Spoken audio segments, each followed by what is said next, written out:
Most people attribute the invention of the firearm to Europe, but this is false. China invented both gunpowder and firearms.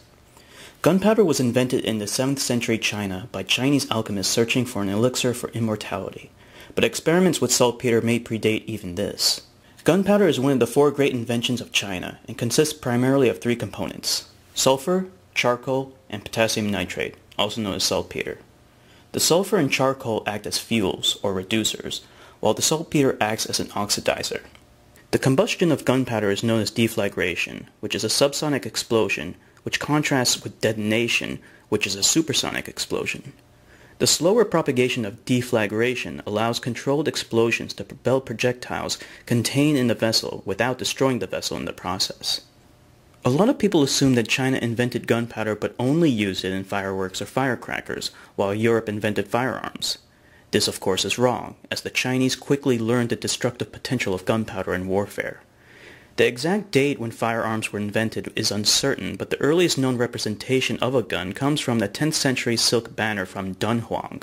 Another early depiction of a firearm comes from a sculpture in a cave in Sichuan, China, that has been dated to the 12th century and clearly depicts a projectile being fired from a bombard.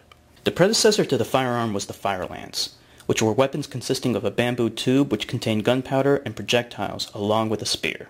When fired, the weapon would emit flames, shrapnel, and project a spear out to a range of only a few feet.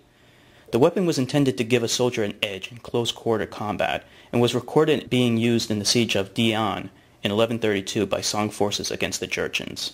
The fire lance was eventually replaced by the hand cannon, one of the earliest forms of firearms. The design consisted of a barrel that was made out of either bamboo or metal, and sometimes attached to a wooden stock. The weapon was usually fired by 2 people, with one person bracing the hand cannon, while the other loaded and ignited the gunpowder. The hand cannon could fire rocks or pre-made iron or stone projectiles. Range and accuracy was poor, and early hand cannon was not capable of penetrating armor reliably. However, the weapon was cheap and easy to mass-produce. Eventually, the hand cannon evolved into the matchlock musket. The new weapon was much smaller and lighter and could be fired by a single person, greatly improving the mobility of the soldier carrying it.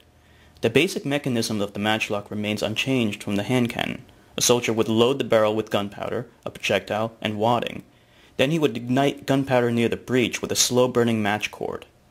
Muskets were used in the Ming Dynasty between 1368 to 1644.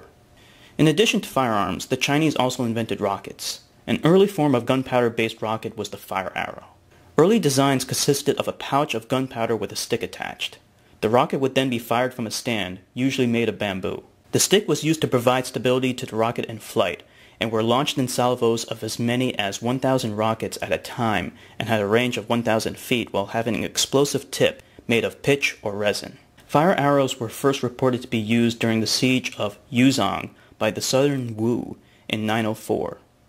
The Mongols eventually encountered the weapon during their invasions of China and subsequently employed it themselves during their invasions of Japan and their military campaigns in the Middle East. It is uncertain of how exactly gunpowder and firearms were introduced to Europe, but most historians accept that the Islamic world was introduced to both gunpowder and firearms before Europe. One theory suggests that gunpowder was introduced to Europe from the Middle East through the Silk Road. However, others believe that Europe was exposed to firearms during the Mongol invasions of Europe.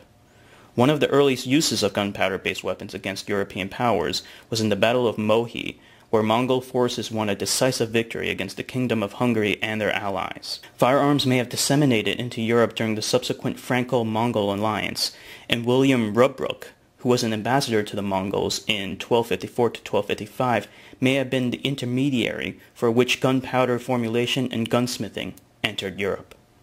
So now you know better, and that was Enigma Hood's Common Misconceptions.